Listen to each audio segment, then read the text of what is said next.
ورحمۃ اللہ وبرکاتہ. یہ ریڈیو قطر FM 107 ہے. اب آپ مہوش خان سے خبریں سماعت فرمائیے. ابتدا میں پیش خدمت ہیں اہم خبروں کی سرخیاں.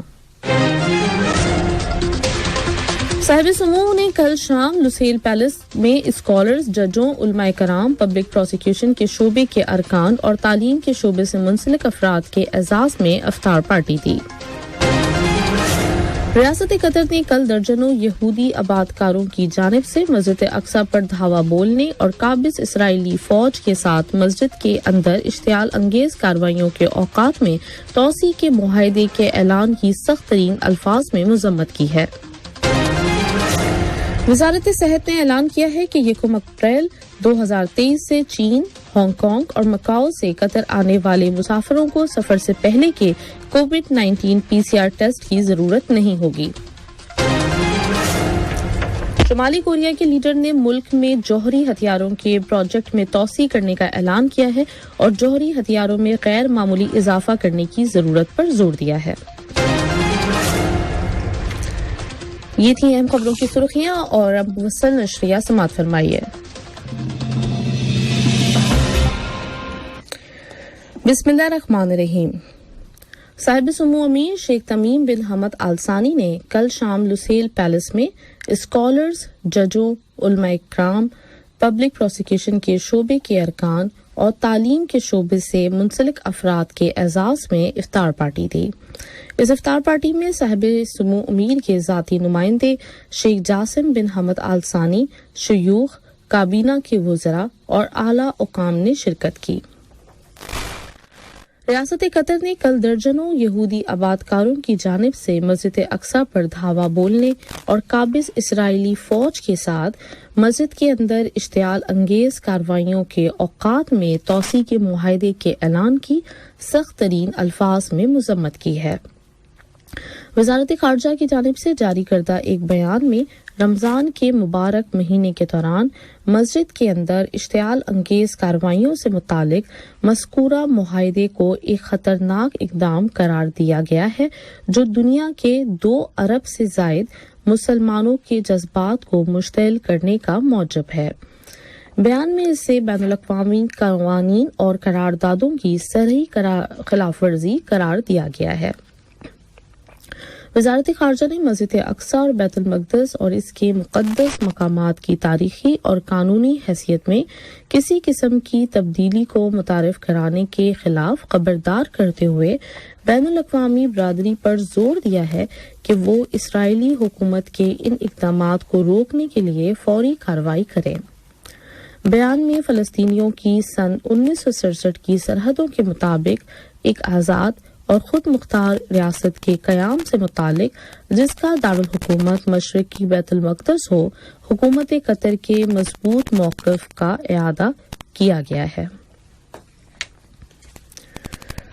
قطر کی شہری ہوابازی کی اتھارٹی QCAA نے گلوبل کاربن کونسل GCC اور عرب شہری ہوابازی کی تنظیم ACAO کے تعاون سے کاربن مارکیٹ اور کاربن یونٹ کے پروگراموں پر ایک ورک شاپ کا انعقاد کیا ہے.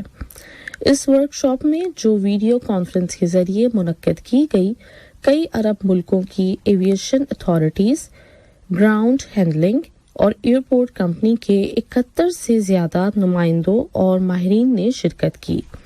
اس ورک شاپ میں کاربن کے اخراج کو ختم کرنے سے متعلق معاملات اور شرائط کے بارے میں غور و خوض کیا گیا. وزارت اوقاف اور اسلامی امور کے جنرل ڈائریکٹوریٹ آف انڈومنٹس نے آ فلاور ایچ اسپرنگ یعنی ایک پھول ہر بہار پروگرام کے ساتھ تعاون جاری رکھنے اور رواں سال اس پروگرام کی سرپرستی کرنے کا اعلان کیا ہے، جس کا مقصد نوجوانوں کو قطری ماحول اور اس کے تحفظ کی اہمیت سے متعارف کرانا ہے. ایک پریس کانفرنس کے دوران اوقاف کے جنرل ڈائریکٹوریٹ کے ڈائریکٹر جنرل شیخ خالد بن محمد آل ثانی نے اس سال ایک پھول ہر بہار پروگرام کے ساتھ اس ماحولیاتی شراکت داری کو سراہتے ہوئے گرین اسپیسز کے تحفظ کے لیے کوششیں تیز تر کرنے کی ضرورت پر زور دیا. A Flower Each Spring